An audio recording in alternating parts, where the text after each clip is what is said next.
Gracias, Padre, por este tiempo que nos has convocado para este estudio. Te pedimos, por favor, que hoy nos pongamos a cuentas contigo.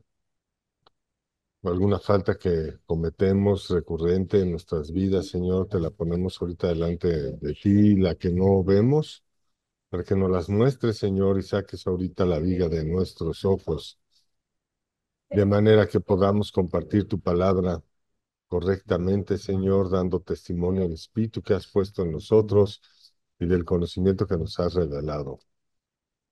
Ponemos en tus manos a nuestros familiares, a todos los que están ahora pasando por alguna enfermedad, para que sea tu Espíritu Santo hablándoles en este tiempo, fortaleciéndolos y sacándolos adelante de cualquiera de las circunstancias en la que están atravesando, para que puedan descansar, darles ese espacio de descanso que necesitan para fortalecer sus cuerpos, Señor, y que se vuelvan a restablecer prontamente.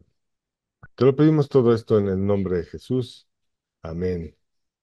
Bueno, pues hemos entrado otra vez a una etapa más del estudio que damos cada miércoles. Vamos hoy a estrenar un formato nuevo. Ahora se integra a nuestro estudio, bueno, el tiempo de devocional. Ahora se va a integrar un tiempo donde vamos a explorar la situación cultural de la época en que se escribieron las epístolas.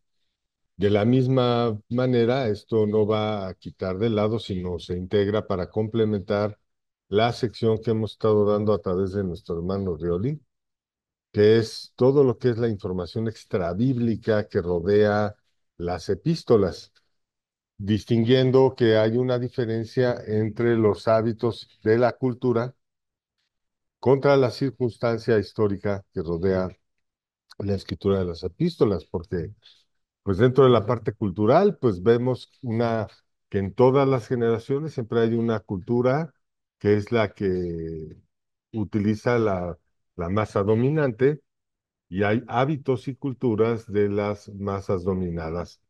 Todo eso también lo vamos a integrar poco a poco a este estudio. Ahorita vamos a hacer con la primera presentación de esto para poder ir rascando más y acercándonos más a la forma en que la iglesia y las iglesias se estaban desarrollando y en medio de qué entorno, porque ese entorno en el que se estaban desarrollando habla de lo que los amenazaba o los fortalecía de alguna manera y habla de las luchas que tuvieron que atravesar de su propia manera de pensar para poder llegar a que la gracia sea revelada a sus vidas.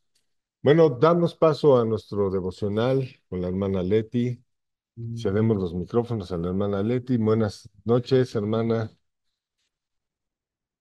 Buenas noches, maestro. Buenas noches a todos. Bendiciones. Pues bueno, esta vez vamos a ver la tercera y última parte de la fe y que sea de bendición. En Mateo 9:29, Dios dice que se haga a ustedes conforme a su fe.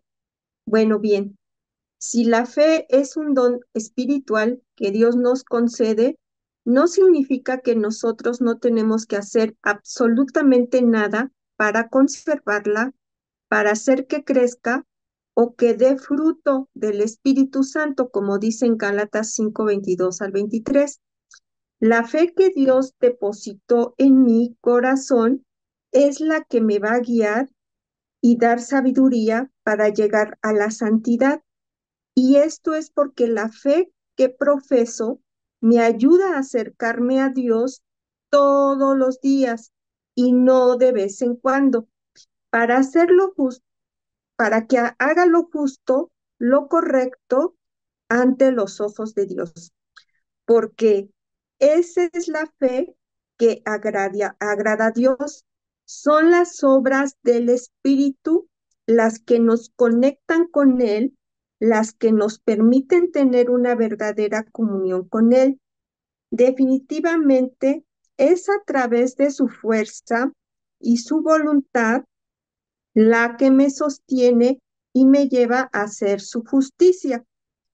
No son las obras de la carne las que hacen que tenga una comunión con Dios, como lo dice Romanos 3:20. Dios es muy claro en su palabra, porque Romanos 3:20 dice, ya que por las obras de la ley ningún ser humano será justificado delante de él. Aquí es muy claro Dios. Entonces, si hacemos su justicia y no nuestra venganza, estamos demostrando nuestra fe porque un hijo de Dios no busca vengarse de sus enemigos, espera pacientemente en la justicia divina, como dice Romanos 12:17 al 21 y Efesios 4:30-32, donde Dios dice, no entristezcan al Espíritu Santo. Con la forma en que viven, recuerden que Él los identificó como suyos y así les ha garantizado que serán salvos el día de la redención. Líbrense de toda amargura, furia, enojo, palabras ásperas, calumnias y toda clase de mala conducta. Cuando nos esforzamos por tratar bien a otros como lo hizo Jesús, aprendemos más de Él y podemos ser más como Él. Hay que dejar todo lo malo que nos hagan en manos de Dios, hermanos. Entonces, lo que Dios ve es la actitud del corazón cuando hacemos lo correcto y lo justo, porque para Él hacer el bien es hacer su voluntad y no la nuestra. La justicia es por la fe, efectivamente. Entonces, ¿qué es justicia? Justicia es tener compasión, es hacer actos de misericordia y bondad hacia los demás. Y es cuando imitamos el carácter de Cristo, como lo dice Pablo en Primera de Corintios 11:1 al 34. Él dice, sed imitadores de mí, así como yo de Cristo. Hay más versículos, pero pues como por la premura del tiempo, pues no los voy a leer. Y por último, diré que nuestra fe no debe basarse en las falsas esperanzas que nos ofrece el mundo, como eso de que, pues si guardas los 10 mandamientos y das limosna y le dices a tus muertitos, le mandas a decir misas o rosarios o lo que sea, esas son esperanzas vanas, son del mundo. Esa no debe de ser nuestra fe de un creyente, sino nuestra fe debe estar cimentada únicamente en el Evangelio de Jesucristo, pues puesta nuestra mirada en aquel que nos ama y dio su vida en rescate por nosotros. Y por último, le voy a leer Mateo 6:33, que dice, mas buscad primeramente el reino de Dios y su justicia, y todas estas cosas os serán añadidas, porque la esperanza es la confianza duradera en que el Señor cumplirá sus promesas que tiene para nosotros. Amén y amén. Bueno, pues muchas gracias, muy atinado.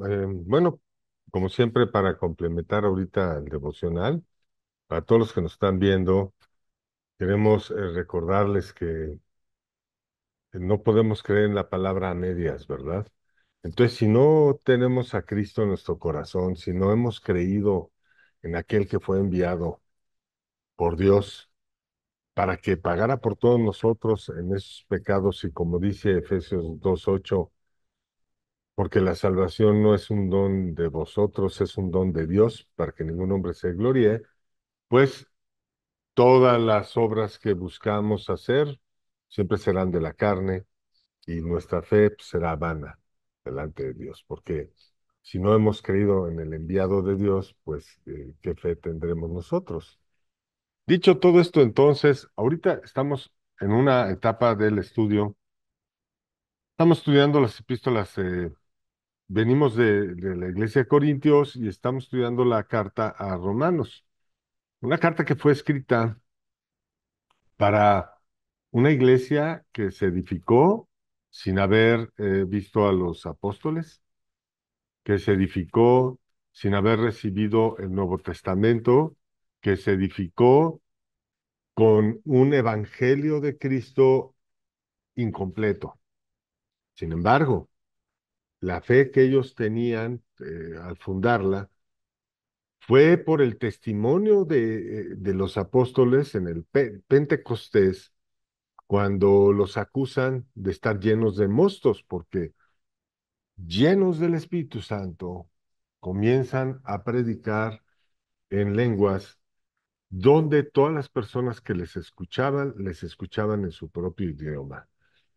Y dicho todo esto, Pedro se levanta, da su primer discurso a través del cual se convierten más de 5,000 personas.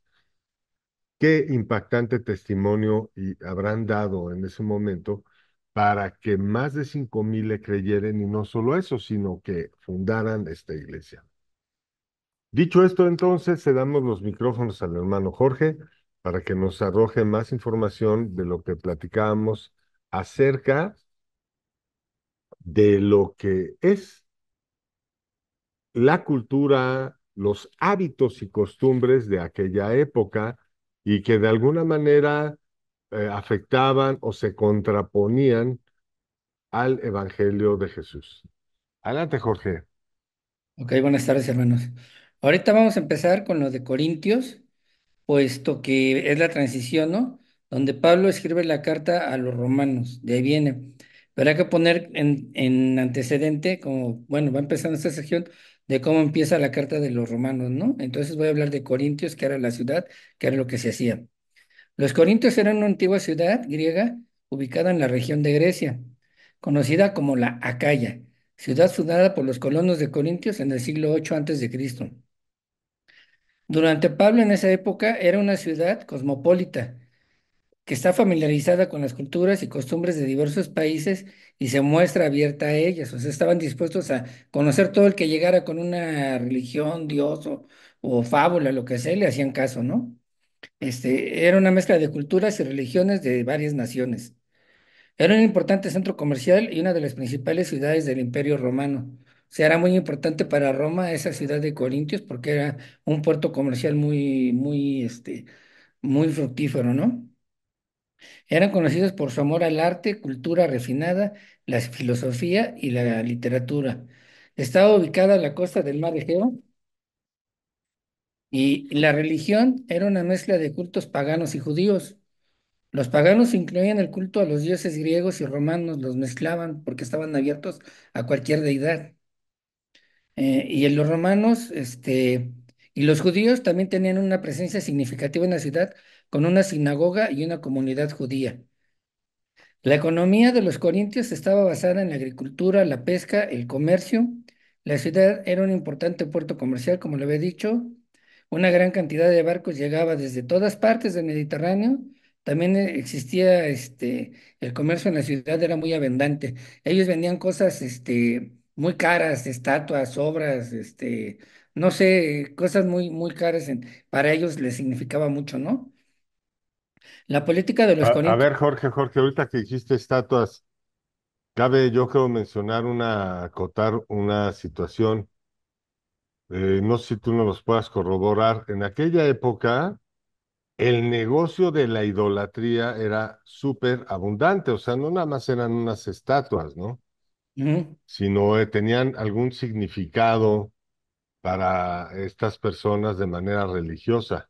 Sí, eran estatuas de cemento, de bronce, de oro, de plata, y representaban a todos los dioses porque era una ciudad cosmopolita. O sea, recibían las religiones de todo el que llegaba. Y amaba a un dios, y a ese dios le hacían una estatua para seguirlo alabando. O sea, eran muy politeístas, ¿no? Paganos, estaban Lo muy... digo por lo siguiente, ¿no? Porque estando en ese entorno y estando hablando del Dios de Jesucristo, de un Dios que no acepta ídolos falsos ni hechos por manos de hombres, pues supongo que eso conllevaba a una amenaza sobre tu vida, ¿no? O sea, estar hablando eso habría, si no tuvieras al Espíritu Santo adentro, pues yo creo que nadie se levantaría a atreverse a hablar a una multitud como lo citábamos hace rato de Pedro y de los apóstoles cuando son llenos del Espíritu Santo y empiezan a hablar en lenguas. ¿Quién se atrevería a levantarse para decir que esas estatuas y que esos ídolos? De hecho, a Pedro veremos que más a la que en uno de sus viajes misioneros, pues es motivo de por qué es apedreado, ¿no? Porque atentaba contra una diosa a la que producía grandes ganancias para ellos, ¿no? eh, Gracias. Sí, y bueno, ya para acabar con los corintios, la política de los corintios estaba dominada por la aristocracia local, o sea, la gente rica, la gente de dinero. Ellos tenían el control total de la ciudad, ¿no? Eso es lo que se refiere a los corintios. Vamos a hacer una pequeña introducción a los romanos para que ya en la siguiente clase ya veamos más culturalmente cuál es lo que más hacían, ¿no? Culturalmente, ¿no? La historia se va a encargar Fernando de decir todo lo que fue, etcétera. Pero culturalmente todo cómo se comportaban. Porque era una época donde había puros emperadores, puros, de romanos, se me fue el nombre ahorita, perdón, ahorita se los doy, y de que eran todos los Césares, ¿no?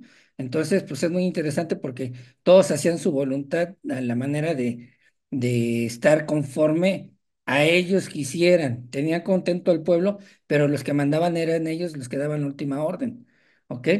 Entonces, ahorita les voy a decir, entramos a los romanos, un pequeño nada más preámbulo, para ya la clase que sigue, primero Dios, entrar más en el contexto de la cultura, ¿no? La epístola a los romanos se escribió por el apóstol Pablo alrededor del año 57, que fue cuando salió el viaje, que su primer viaje, quería hacer su viaje, perdón, misionero, ¿no? Cuando estaba en Corintio. En esta época la iglesia en Roma era una comunidad cristiana en crecimiento formada por judíos y gentiles. Es muy importante eso, empezaban a hacer el cristianismo con los judíos y con los cristianos. Ujú. El libro de los Romanos es el sexto libro del Nuevo Testamento, la más larga de las epístolas paulinas. Los judíos fueron expulsados de Roma en torno a los años 49 después de Cristo a causa de los disturbios por el edicto de Claudio. Ese es uno de los césares que vamos a estudiar para ver cómo se comportaban culturalmente. Del 24 de enero del 41 al 13 de octubre del 54 gobernó. Se llamaba Tiberio Claudio César Augusto Germánico. Fue historiador, etruscólogo, arte y cultura de los etruscos. Era una corriente cultural muy fuerte que venía desde que fundaron a la iglesia de los Corintios, los etruscos, desde allá de Grecia. Y comerciaban con cerámicas, objetos de lujo y minerales, especialmente el hierro. Entonces fundaban mucho los dioses, los hacían con estatuas de hierro, ¿no? También político, fue el cuarto emperador de la dinastía de Julio y Claudia. Tenía deficiencias físicas, este Augusto, y físicas, tenía cojera, tartamudez. Su sobrino fue sobrino, era tío de Calígula, era quien lo nombró Calígula cónsul y gobernador en esa época. Sabemos más o menos, ya iremos adentrándonos las épocas, los años, quiénes fueron Calígula y todo ese tipo de Césares, ¿no? A la par, en la línea del tiempo de esa época, se construye la pirámide del Sol aquí en México, o sea, en el año 50. Luego, la difusión del cristianismo, Pablo lo difunde al Imperio Romano, empieza a difundirlo, empieza a salir. A ver, ¿nos repites eso de la pirámide? Qué buen dato ese. Y en el año 50 después de Ujú. Cristo, se construye la pirámide del Sol, es la de Teotihuacán. Empieza la cultura de Teotihuacán ahí a establecerse. O sea, fíjate la línea, ¿no? El tiempo que hacía, qué estaba pasando en Israel, en Jerusalén, y lo que estaba pasando, pues ahora sí que en México, ¿no? Entonces sí podemos decir que se estaba predicando el evangelio a todo el mundo. Ujú. ¿No? Ok, bueno, pues habrá que, Eh, nos vas a tener que arrojar más luz al respecto de eso. Siempre me ha sí, interesado, nada más que nunca me he abocado a ello, siempre me ha interesado saber, y qué bueno que tocaste el paralelo. tema qué estaba pasando con Ah, México durante el tiempo de Cristo, ¿no? Qué bueno que ok. lo tocaste, gracias. En el año 50 la difusión del cristianismo de Pablo lo difunde en el Imperio Romano, empieza ahí. El Concilio de Jerusalén, Pedro convoca el Concilio de Jerusalén en el año 57. Nerón, el emperador romano, ejerce el cargo de cónsul por segunda vez. Recordamos que el Imperio Romano dominaba todo el mundo, ¿no? Entonces no específicamente estaba en Jerusalén. Se había muchos césares, muchos emperadores que los dictaminaba uno solo. César y Pisón son nombrados cónsules del Imperio Romano y la conquista romana de Britania. O sea, yo pienso que es la Britania, la Inglaterra, en ese año 50 por los romanos, ¿no? Estaba Teotihuacán, los mixtecas y los mayas en esa época aquí en México. Ya iremos profundizando un poquito más de esos temas. Ahorita nada más es como un entremés, un pequeño entremés para que vayamos viendo más o menos de todo lo que existía, ¿no? En esa época, irlo embonando y más que nada culturalmente, ¿no? Que era lo que iba pasando, ¿no? Sí, Y te pues así. recuerdo, guardemos un poco los tiempos para poder continuar con el programa, Ajá. pero adelante, adelante. Ya acabé, eso es todo, hermano. Culturalmente es lo que pude ahorita sacar para nada más así como introducción y ya la clase que viene primero Dios, entrar más profundamente a la cultura de todos, ¿no? Pues fíjate que lo que podemos rescatar y valorar respecto a todo lo que estás comentando, vean qué peso tan importante ha ejercido el dinero a través de los siglos, que ha motivado y ha influenciado la religión. O sea, vemos desde tiempos antes de Cristo que la religión ha sido un poder económico a través del cual se genera abundancia y se genera economía. Economía. Entonces vemos que para los romanos era una circunstancia de economía toda esa situación. Por eso la llegada de Jesucristo es tan importante a nuestras vidas, porque es Él el que llega a romper. Entonces, cuando Él voltea las mesas en el templo, pues no solo está volteando las mesas de un lugar físico, está volteando todo ese aparato económico de cabeza para desatar la fe de las personas que hasta el momento la tienen postrada en estatuas hechas por manos de hombre, que detrás de todo eso hay un gran engaño económico. Entonces están tomando la fe de las personas que al desconocer la palabra de Dios, caen en esa red de engaño y empiezan a participar en todo un desastre económico que solo los está llevando de manera ciega a la muerte. ¿Por qué? Porque al haber puesto la fe en algo falso, jamás van a poder ser reconciliados con Dios. Adelante, Fer, con tu segmento. Gracias a Dios por tu vida y bueno, pues te cedo los micrófonos. Muchas gracias, Aline. Bueno, ahorita con la continuación del esquema que estamos estudiando, yo me estoy abocando a lo que es a Pablo, trabajando lo que son las cartas de Pablo. Sí sabemos bien que las cartas de Pablo es un conjunto de documentos del Nuevo Testamento, y eso es porque las cartas de Pablo eh, una forma más personal de dirigir las palabras al pueblo de Dios. Hoy en día le decimos epístolas o cartas. Y el dato curioso, bueno, que yo encontré dentro de la investigación de un escritor que se llama Demetrio, que dice que, se los voy a leer, uno de los antiguos críticos literarios griegos escribió una vez, cada uno revela su propia alma en sus cartas. En cualquier otro género se puede discernir el carácter del escritor, pero en ninguno tan claramente como en la epistolar. Y precisamente las cartas de Pablo, digamos, gracias a él, conforman lo que es el Nuevo Testamento entre un 60 a 65%.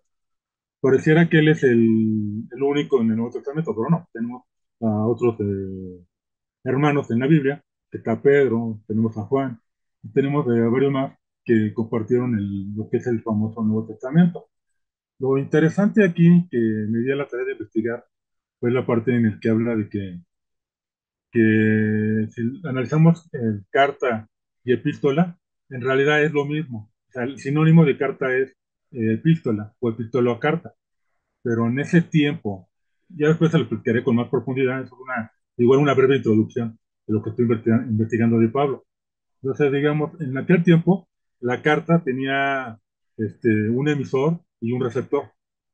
Entonces, lo que hacía el emisor, pues, mandaba el saludo, ya vimos cómo saluda a Pablo, que a la iglesia, un beso a cada uno de los hermanos, empieza a platicar. Después ya el tema central del mensaje que tiene que compartir se lo compartía directamente a la iglesia que le correspondía, si es a Galacia o a Efesio, a Filipenses. Él iba haciéndolo de manera como si fuera personal, pero sabemos hoy en día que era para la iglesia, como somos todos nosotros.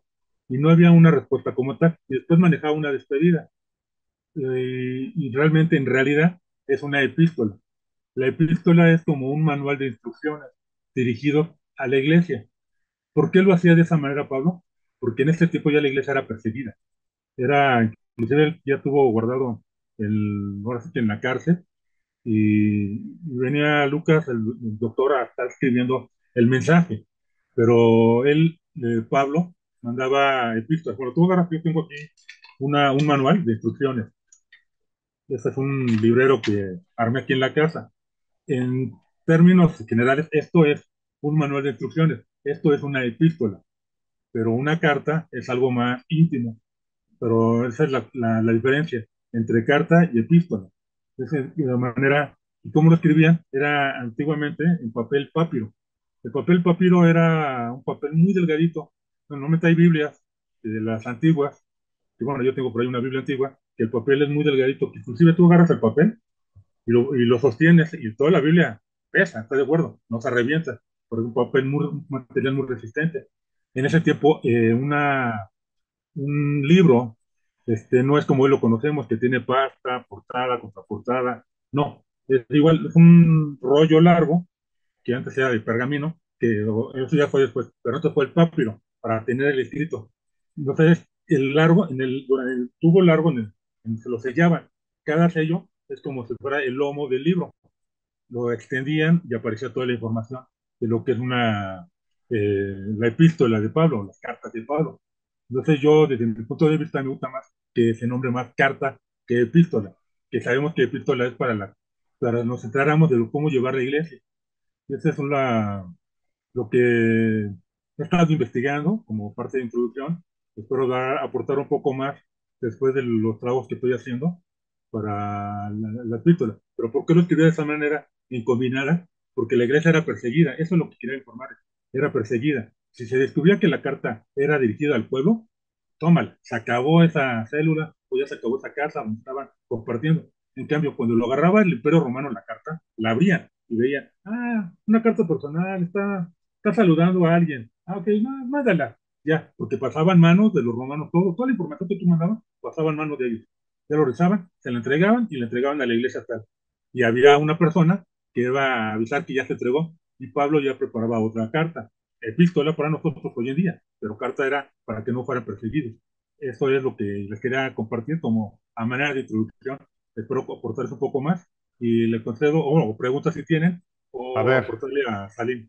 entonces, para que nos quede bien claro, la salutación de Pablo tiene dos propósitos: identificar la procedencia de quien escribe y, por el otro lado, darle un carácter a través del cual no despierte alguna sospecha que pudiera detenerla para llegar a su destino, ¿no?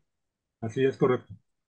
Bueno, también por otro lado, ya inspirado por o sea, también sabemos que la inspiración en la palabra de Dios nos lleva a lo siguiente, ¿no? Eh, no podría ser de otra forma escribirle a la iglesia de Corintios, a la iglesia de Gálatas o a la iglesia.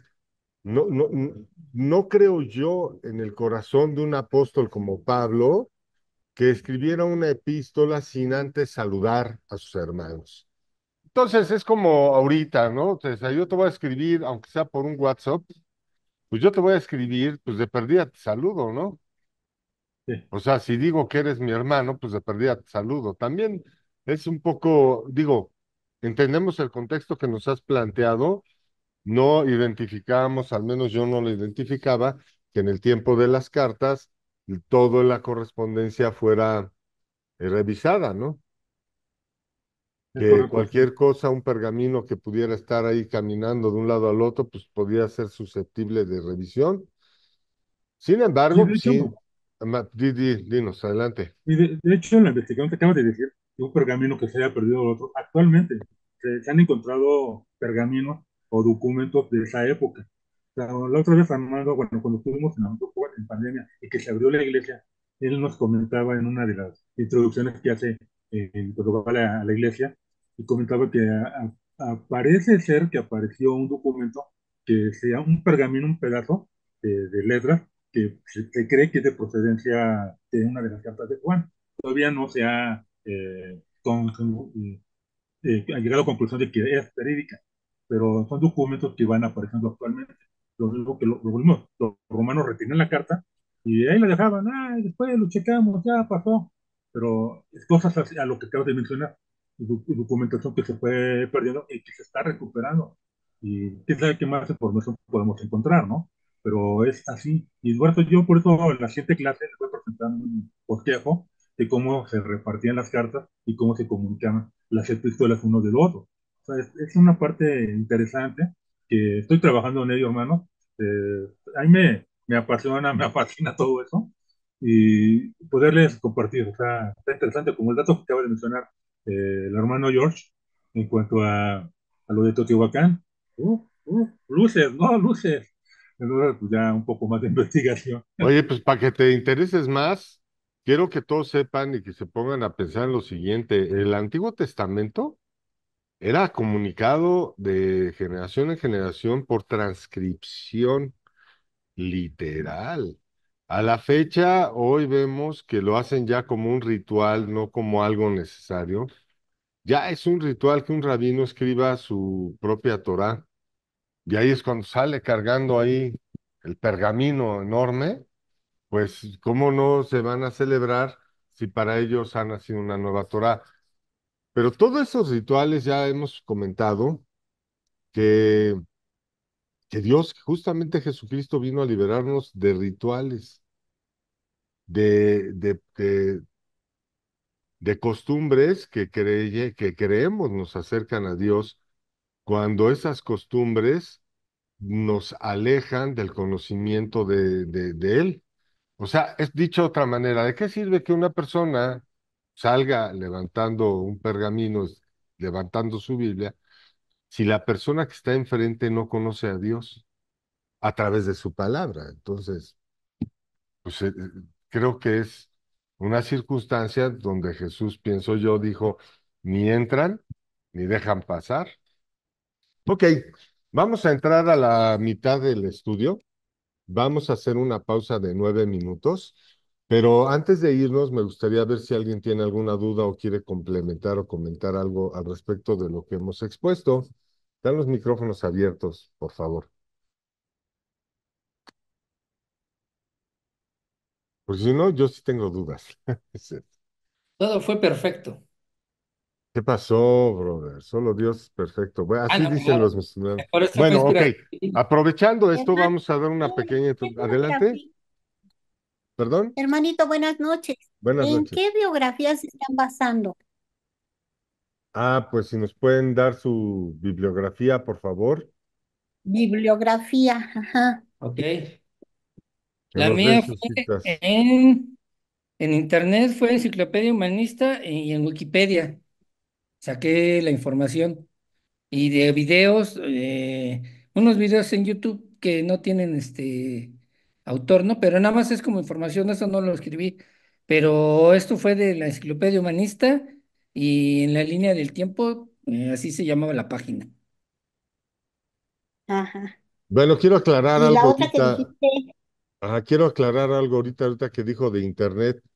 Ya las enciclopedias están en internet, así que citar internet, pues yo creo que ya está de más, ¿no? La diferencia es Sí, esto, lo ajá, que, para todos los que nos ven, para cuando tú quieres Ujú, revisar una enciclopedia, lo que ujú, tienes que revisar ahora que todo está digitalmente son los autores y la procedencia de la información. O sea, antes de entrar a una fuente, ¿qué tenemos que hacer todos? Revisar el testimonio que dan al respecto de esa fuente. Porque antes, pues al ser libros, tenemos la editorial Berea, tenemos la editorial Fulana, tenemos la editorial Sutana. Entonces esa referencia como que nos daba más luz al respecto de la veracidad de la información. Pues ahora tenemos que consultar más cuidadosamente, llenarnos de datos y luego revisar las fuentes antes de tomar la información. Sigan, Una, sigan, una sigan. ocasión es de que, por ejemplo, este texto es culturalmente.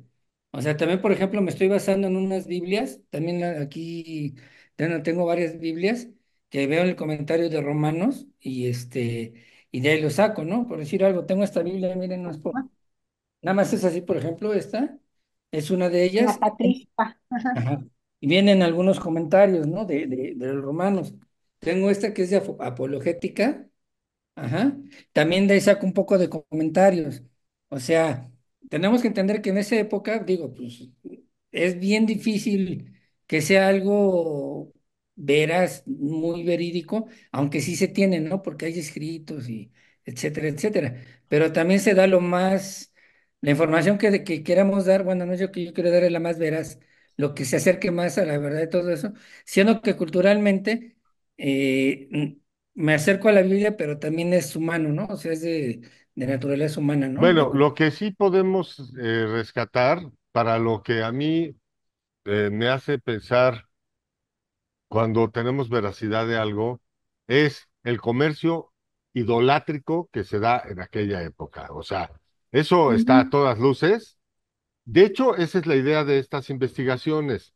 Más allá de meternos a fondo de que si comían con los dedos o si comían con la mano ujú. izquierda o con la derecha, es ver exactamente qué estaba pasando con la humanidad en esa época, ¿no? Entonces vemos que hay un comercio idolátrico a través de engañar, a través del engaño hacia la fe de unos cuantos. Adelante, Fer, con tu bibliografía, Bueno, yo porque nos queda la menos de un bibliografía en minuto. la que me he apoyado es esta, es una Biblia que se llama Biblia Comentada, es una Biblia católica, tiene comentarios donde me acerco más lo que estoy hablando de las epístolas. Esta se llama Biblia Comentada del, del monje, bueno, es un monje, Strauss Beringer, un chileno que la tradujo a él también. Estamos hablando de hace 100 años. Ok, pues damos paso ahorita a nuestra parte del estudio. Estamos en la parte en la transición de Corintios a Romanos, donde vemos a Pablo escribiendo una epístola impactante acerca de pues buscando edificar y discipular a esa iglesia de Corintios a modo de que ellos puedan entender y abrirse paso al Evangelio de Cristo. Como bien lo hemos comentado en estos estudios, las cartas nos dan, digamos, son como un discipulado a través del cual nosotros podemos tener acceso a lo que Jesús dio en su Evangelio. Y como dijo Jesús, las cosas que yo digo ahorita no las entienden, pero pronto las entenderán. Entonces, no es el tema de ahorita, pero bueno, será como a modo de introducción. En nuestro estudio anterior, vimos a un pueblo de Israel que rechazaba a Samuel. Y rechazando a Samuel, pedían rey para que los gobierne. Y en esa petición vemos que Dios, cual fiel es Dios, no encubrió los rasgos y las características del rey que les gobernaría, aquel rey que ellos estaban pidiendo por haber rechazado a Samuel. Entonces vemos a un pueblo que dice, a Dios no queremos a tus jueces, queremos un rey que nos gobierne como las demás naciones. También dimos lectura a la descripción que Dios pide a Samuel les declare al pueblo acerca de ese rey que les va a gobernar y cómo les va a gobernar. Entonces encontramos con esto un patrón de conducta que se repite en el pueblo de Israel. Dios dijo lo siguiente. Vamos a 1 Samuel 8:7, por favor. Vean algo interesante. Todas estas epístolas de Samuel son preparatorias para exponer lo que habría de suceder con Jesucristo, el Hijo de Dios.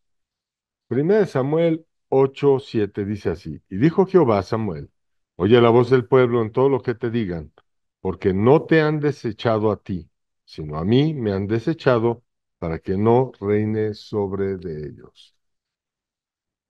Entonces la pregunta aquí que nos deberíamos de hacer es de dónde surgió este rechazo, o sea, ¿por qué rechazan a Samuel? ¿O cuál fue la excusa para rechazar a Samuel? Y esto lo podemos encontrar dentro de la misma epístola de 1 Samuel 8, en el verso 1. Dice así, aconteció que habiendo Samuel envejecido, puso a sus hijos por jueces sobre Israel. Es increíble como todos en nuestras vidas, viendo que Dios nos guarda y nos protege y dándonos tantas muestras de que Él está ahí al cuidado de nosotros, cuando más seguros nos sentimos o confiados, nos proclamamos jueces capaces de creernos conocedores de lo que es mejor para nuestras vidas. Y he aquí que un pueblo que viendo el poder de Dios contra los egipcios, luego posteriormente viendo el poder de Dios contra los filisteos, de repente dicen, no, pues ¿sabes qué? Yo creo que aquí sí la regaste. Entonces, pues ven a más estos chavitos, cómo los pones de jueces sobre nosotros, ¿no? Yo creo que aquí sí ya te equivocaste. Es momento de que nosotros tomemos el control y ¿sabes qué? Tú no sabes lo que haces y entonces ponnos un rey como todas las naciones. Vean lo que están pidiendo. Están pidiendo un rey para que les gobierne. ¿Quién iba a decir que esta conducta los iba a llevar a rechazar a nuestro Señor Jesucristo? Esto parece un preámbulo de lo que iba a ser la consecuencia de esta decisión, porque vemos que no hay un cambio de conducta. ¿Y dónde podemos ver que no existe ese cambio de conducta hacia Dios? ¿Y cuáles fueron las palabras de Dios? No te han desechado a ti, sino a mí. Entonces, vamos, acompáñenme a Mateo 27:16, por favor, porque vamos a ver que no hay un cambio de conducta a pesar de todo el tiempo que pasó, todas las cosas que sucedieron entre ese tiempo de Samuel y el tiempo en que se escribió esta epístola, digo, el Evangelio de Cristo, en el tiempo que Jesús viene y habla estas palabras. Entonces, ha pasado un gran tiempo de lo de Samuel, Dios guarda silencio y es nacido un Salvador para todos nosotros. Entonces, durante el ministerio de Jesús, estamos llegando al cierre, al tiempo donde Jesús ya tiene que dar cumplimiento a la promesa de Dios. Mateo 27:16. Y dice así, para este momento Jesucristo ya es entregado preso y entregado a las autoridades romanas. Y vean el diálogo que se desarrolla entre las autoridades romanas y el pueblo de Israel. Y tenían entonces un preso famoso llamado Barrabás. Reunidos pues ellos les dijo Pilato, ¿a quién quieres que os suelte? ¿A Barrabás o a Jesús llamado el Cristo? Verso 20. Pero los principales sacerdotes y los ancianos persuadieron a la multitud que pidiesen a Barrabás y que Jesús fuese muerto. Verso 21. Y respondiendo el gobernador les dijo, ¿a cuál de los dos quieres que os suelte? Y ellos dijeron a Barrabás. Vamos al verso 26. Verso 26. Entonces le soltó a Barrabás y habiendo azotado a Jesús, le entregó para ser crucificado. Aquí ya esta situación ya es el extremo. Vemos a un pueblo que de rechazar a Dios, de desechar a Dios para que no le gobierne, pasan a matar a Jesucristo para que no sea Mesías sobre del pueblo de Israel. Tomen atención de esto.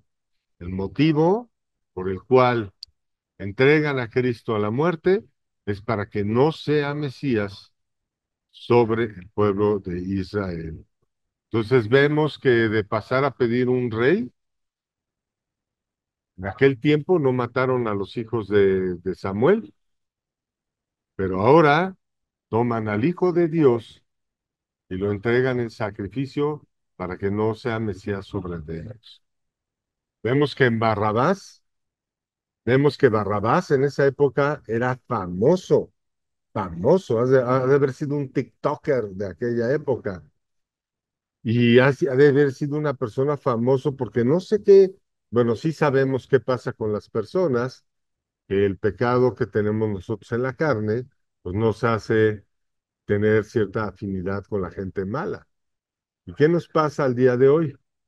¿Cuántos están de continua rechazando a Cristo?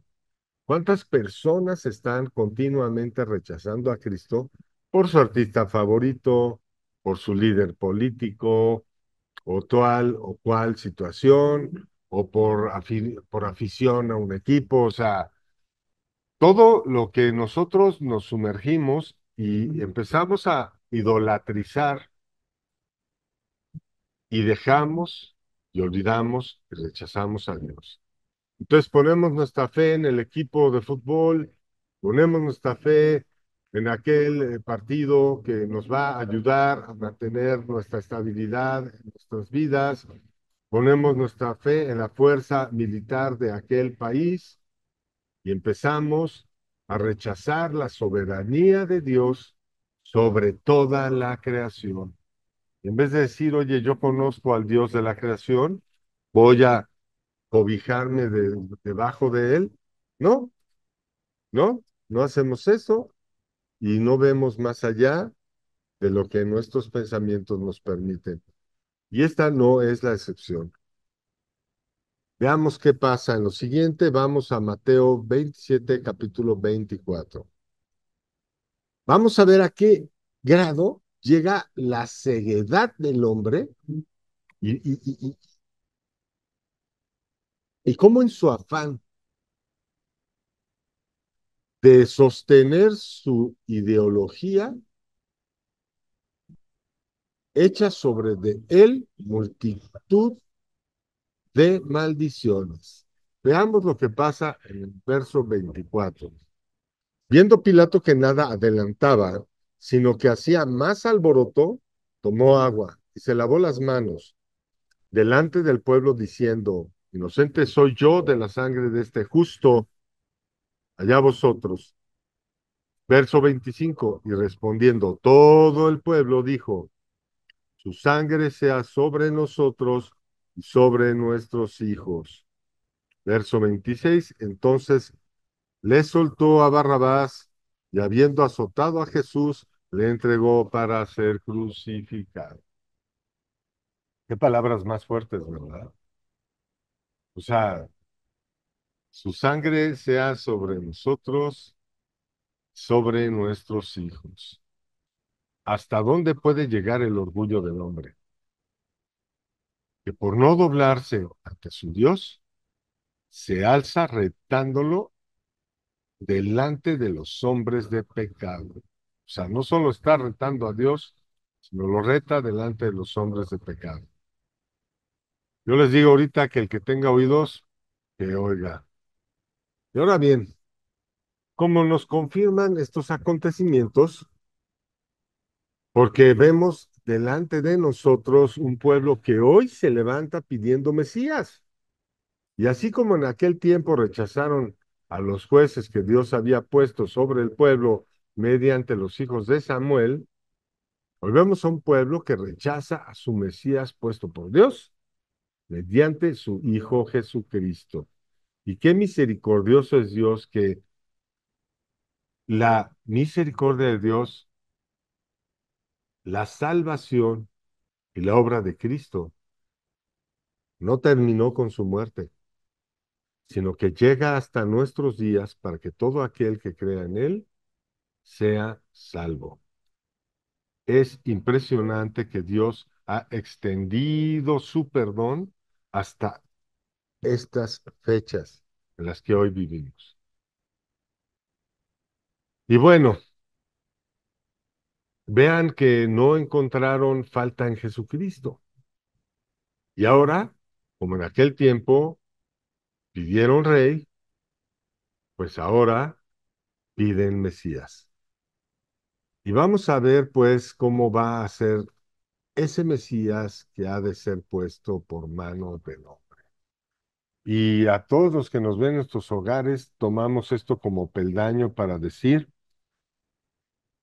¿cuántas veces le estás diciendo a Dios que no quieres que la solución que Él te ofrece, sino que quieres la solución que tú ves con tus ojos carnales llenos de pecado y llenos de pensamientos falsos?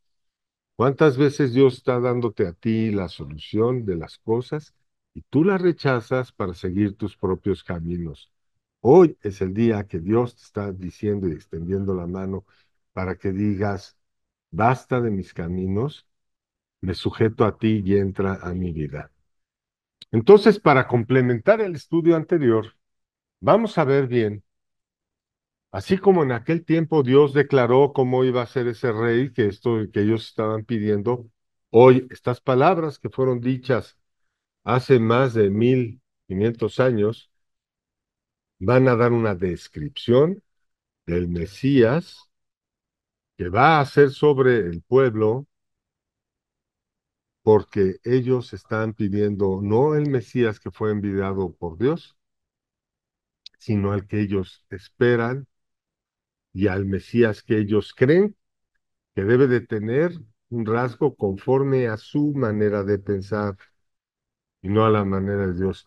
Como si no supiéramos que Dios es un Dios que siempre nos ha sorprendido, porque los pensamientos de nosotros no son los pensamientos de Dios. Pero vamos al libro de Daniel y ahí vamos a empezar a buscar la descripción de este Mesías que va a reinar en ese tiempo para todos los que han rechazado a Cristo y que se están extendiendo a un Mesías. De hecho, fíjense muy bien, y ya hemos visto en capítulos anteriores que el pueblo, que los árabes, que son descendientes del hijo que nació entre Abraham y Agar, Ismael, vemos que ellos ya rechazaron a Cristo y ya obtuvieron su Mesías. O sea, ellos ya desde hace mucho tiempo agarraron el Mesías que ellos piensan que es. Y vean cuál es la conducta a la que los ha llevado a ellos. Los ha llevado a un camino de muerte y de destrucción, no solo para ellos, sino para todos los que les rodean, cumpliéndose las palabras que Dios habló de ellos, que todos, que iban a estar a pleito con todos y todos contra Él. Y esa es la situación que vemos en ellos. Una vez más demostrando que la palabra de Dios es fiel y verdadera. Y más interesante que ellos están llamados a esa herencia en la palabra de Dios y la han rechazado, pero no es el tema de ahorita. Vamos a Daniel, capítulo 8, verso 23, y vamos a darle lectura pensando en que Dios está describiendo a ese Mesías que están pidiendo por haber rechazado a Jesucristo. Verso 23, y al fin del reinado de estos, cuando los transgresores lleguen al colmo, se levantará un rey altivo de rostro y entendido en enigmas. Verso 24, y su poder se fortalecerá, mas no con fuerza propia, y causará grandes ruinas, y prosperará, y hará arbitrariamente, y destruirá a los fuertes y al pueblo de los santos. Con sus, con su sagacidad hará prosperar el engaño en su mano, y en su corazón se engrandecerá. Y sin aviso destruirá a muchos y se levantará contra el príncipe de los príncipes, pero será quebrantado, aunque no por mano humana. Se va a levantar contra el Rey de Reyes y Señores de Señores. Hermanos, hay que poner mucha, mucha atención a estas palabras. Cabe notar que estas palabras que Dios reveló a Daniel, al profeta Daniel, fueron escritas mucho tiempo después de aquel rechazo donde desechan a Dios para que los gobierne un rey. Imagínense a qué grado habrá llegado la descomposición en cuanto a la fe de la conducta del pueblo, que Dios tiene que declarar estas palabras, porque en su preconocimiento sabe que ese deterioro de la fe de ellos iba a crecer, a crecer, a crecer, y ya a la fecha y en la actualidad ha contaminado la fe de muchos y ha permitido que ese deterioro de su propia fe ha permitido que la carne se pudra. Por eso Jesucristo dijo, ustedes son la sal de la tierra. ¿Para qué quiere uno la sal? En aquella época no habían refrigeradores. Sin sal, la carne se pudre. Y es por ello que llamó al pueblo de Israel, ustedes son la sal de la tierra. Pero ¿qué pasa si esa sal deja de ser? Si esa sal desaparece. Entonces, de hecho, por ello Jesucristo se proveyó de pueblo, porque no lo recibieron y se proveyó de un pueblo bendito que creyó sin haber visto. Ok, veamos ahora la revelación de Jesucristo dada al apóstol Juan, la que nos da más claramente cómo será el hombre de pecado que se levantará como es el Mesías esperado. Acompáñenme, por favor, a Apocalipsis 13.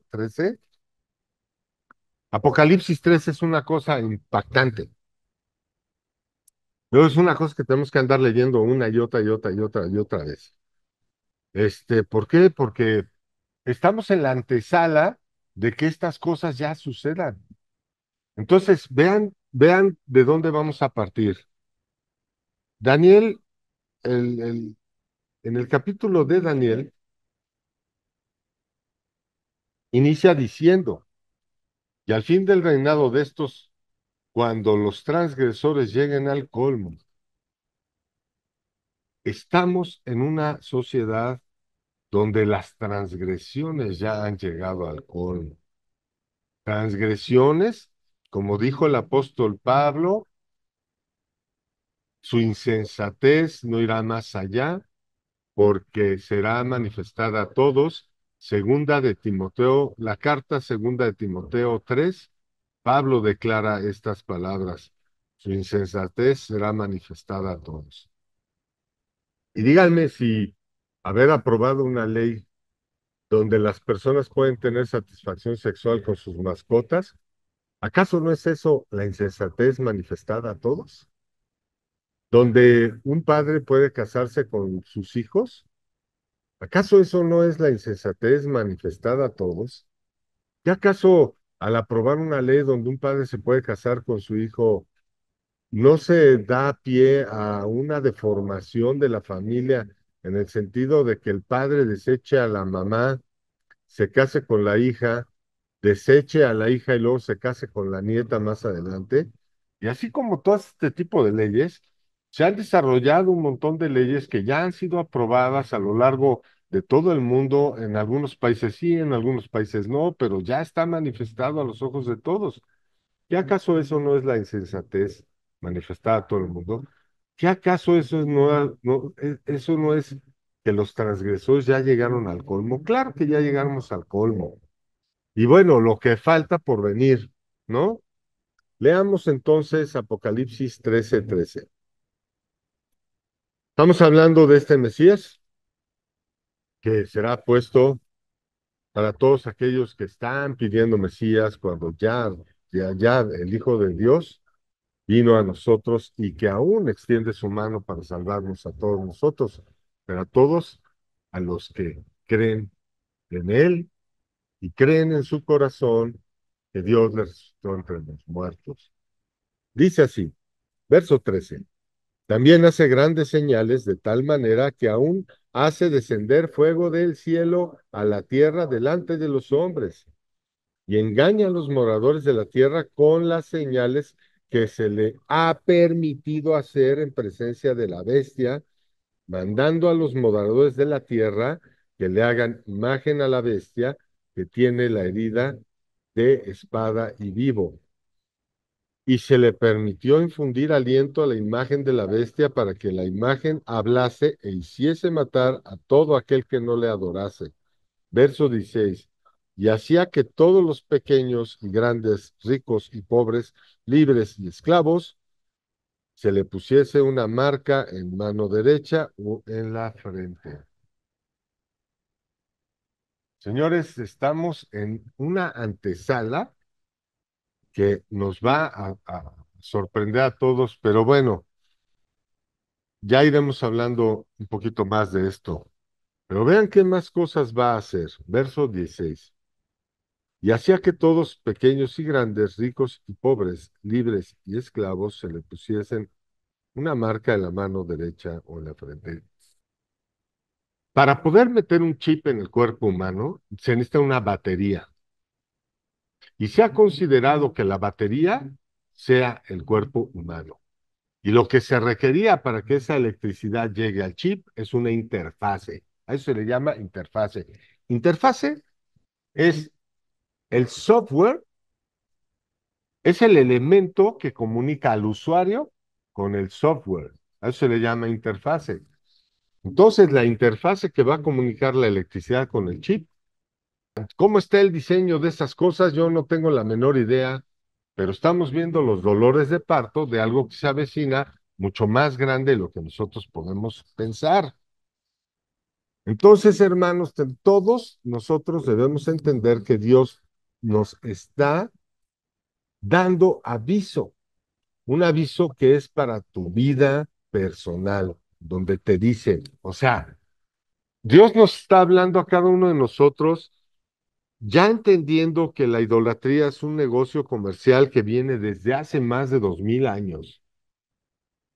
Dios nos está hablando a despertar. Es Jesucristo levantando esas mesas diciéndonos, ya despierta, sal de ese negocio comercial de idolatría en el que, en el que tu fe está atrapada.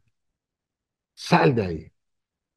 Y aquí hay una muestra que puede tal vez darte luz respecto de lo que estoy diciendo.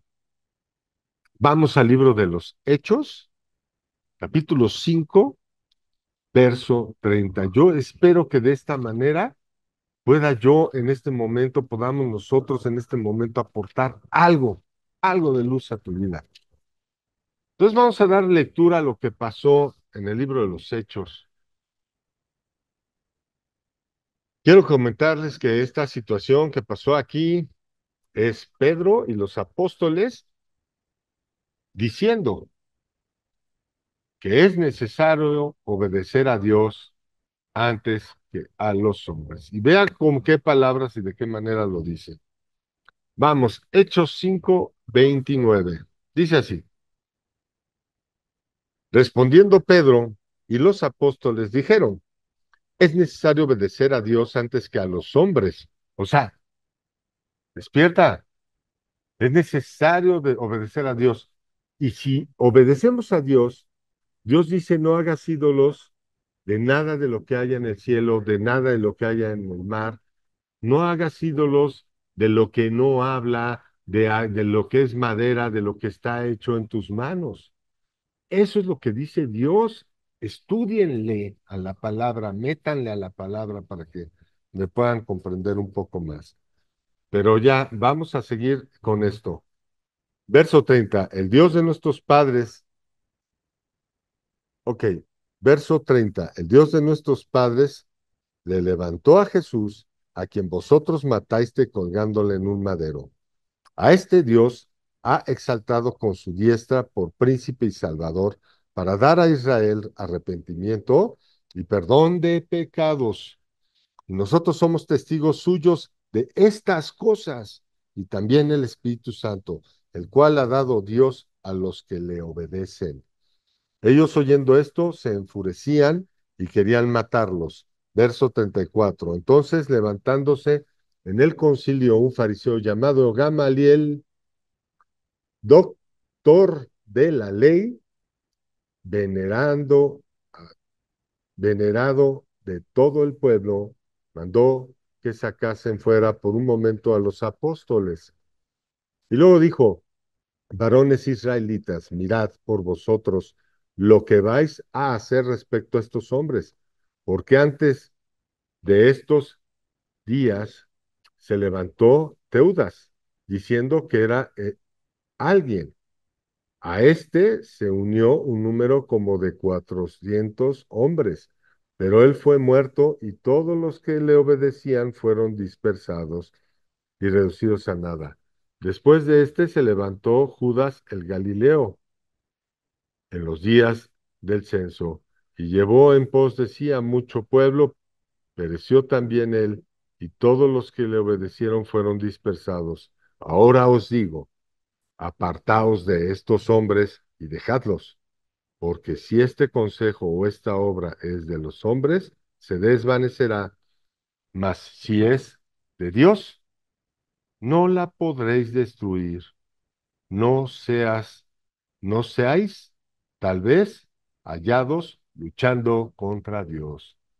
Hermanos que nos ven, todos los que nos están sintonizando y los que estamos aquí reunidos, esta obra no se ha podido destruir. La obra de Jesucristo que Jesucristo hizo a la fecha no se ha podido destruir. Y si estas palabras de este entendido y sabio Gamaliel fueron dichas en ese momento y a la fecha, esta obra de Jesucristo no ha podido ser destruida. Yo creo que ya es tiempo, de verdad ya es tiempo de que cada quien vea por su propia salvación, que cada quien en este momento que nos está viendo extienda su fe a Jesucristo, porque esta es la fe que nosotros profesamos. Dice Romanos 10, 8 y 9, que si tú crees, si tú pones a Cristo como Señor y Salvador y crees en tu corazón que Dios le resucitó de entre los muertos, por gracia serás salvo. Esa palabra gracia significa la influencia divina en el corazón, su reflejo en la vida, incluyendo la gratitud. Así es como se expresó esa palabra gracia, para que todos entendieran lo que significa tener a Cristo en el corazón. Y si tú que nos ves hoy has llegado a este punto de entendimiento y Dios te ha permitido abrir tu corazón, no te resistas, haz con nosotros esta oración. Señor, hoy vengo a ti pidiéndote el perdón por mis transgresiones, por mi pecado, por estar apartado de ti, de tu consejo. Te doy gracias por la vida de tu Hijo Jesucristo, porque a través de él hoy veo la salvación y veo la luz. Te pido que entres a mi vida, entra a mi corazón porque tú le resucitaste a Jesucristo de entre los muertos, para que yo y mi casa seamos salvos. Te lo pido, Señor, que esto sea hecho en mi vida, para que Él sea la influencia en mi corazón, para que Él se refleje en mi vida, incluyendo pueda yo ser agradecido contigo. Te lo pedimos para yo y para mi casa, en el nombre de Jesús. Amén. Y si tú que nos has visto y has llegado hasta aquí, hasta la transmisión, has hecho esta oración, te pedimos pues, que nos dejes un comentario, una manita arriba para que sepamos que hoy hay fiesta en el cielo por tu vida, por tu casa. Y te invitamos a que ya teniendo a Cristo en tu corazón, leas, leas el testamento que Dios nos legó a través del Antiguo y del Nuevo Testamento, culminando toda su obra y firmándola con Jesucristo a través de su sangre. Porque todo autor firma su obra, y esta obra fue firmada con la sangre de nuestro Señor Jesucristo. Hermanos, hemos llegado a la final del estudio. Pues algún comentario que quieran hacer antes de que se nos acabe el tiempo. Nos quedan 4 minutos para platicar de esto. Estuvo bien fuerte ahorita todo nuestro tema. Pues adelante. Pues yo me traje a mi esposa para que estuviera escuchando la plática del día de hoy. Ah, hola Mónica, ¿qué tal? Hola, hola. Qué bienvenida. Gracias. Gracias a De hecho, Dios por tu vida, qué bueno tengo que dos nos monitores, acompañas. el monitor del testamento y aquí la plática. Ah, Ahorita luego las padrísimo. miradas están allá, porque estamos viendo la computadora de este lado. ¿Y qué le ha parecido el estudio de hoy? Muy bien, muy interesante. Muy, pues, el estudio. Ahorita lo que quiero yo comentarle a todos los que nos ven, de toda la información que hemos dado, bueno, pues esta información ha sido arrojada para que ustedes se extiendan y tengan, hoy, sobre todo los que hicieron la oración, hoy todos tienen ya una referencia de estudio y son todos estos versículos que hemos dado.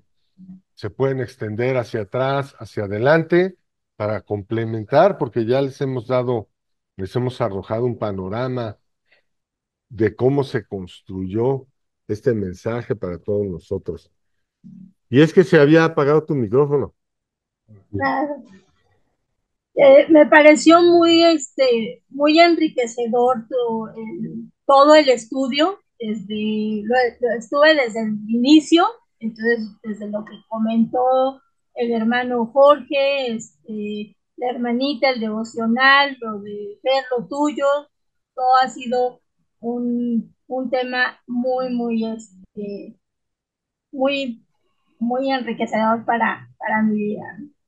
Pues mira que ahorita que nos acompañes, te queremos comentar que el motivo de nuestro corazón de dar estos estudios no es solo enriquecernos a nosotros, sino llevar ese mensaje de salvación a todos los que nos ven. Buscamos a través de las epístolas y de este estudio que estamos dando ahorita de la línea de tiempo. Estamos tratando de mostrar el corazón que Dios puso en los apóstoles para llevar este mensaje aún arriesgando sus vidas, ¿no? Y no solo arriesgando sus vidas, dieron sus vidas. O sea, ahí sí ya no hay falla, ¿no? Aquí no hay de que, ay, tuvieron la intención de dar sus vidas. No, aquí dieron sus vidas. O sea, completamente dieron sus vidas por dar este mensaje. Y pues la obra ha llegado hasta nuestros tiempos aquí. Entonces vienen tiempos, de verdad, vienen tiempos peligrosos para toda la humanidad. Ahorita hay unas imágenes que salen ahí en la televisión, donde increíble cantidad de tiburones a las orillas de varias playas. O sea, no es una playa, son todas las playas, a las orillas de las playas están los tiburones. Entonces el pensamiento que me viene a mí a memoria es qué puede ahuyentar a toda esa cantidad de tiburones para acercarse a las orillas, porque los tiburones tienen que dormir en corrientes de agua. Y a mí lo único que me hace pensar que puedo ahuyentar esa cantidad de tiburones para acercarse a las orillas del mar son los submarinos. Entonces me imagino el mar lleno de submarinos, de un lado al otro, desmovilizándose, donde los animales del mar ya están aterrados haciéndose a las orillas.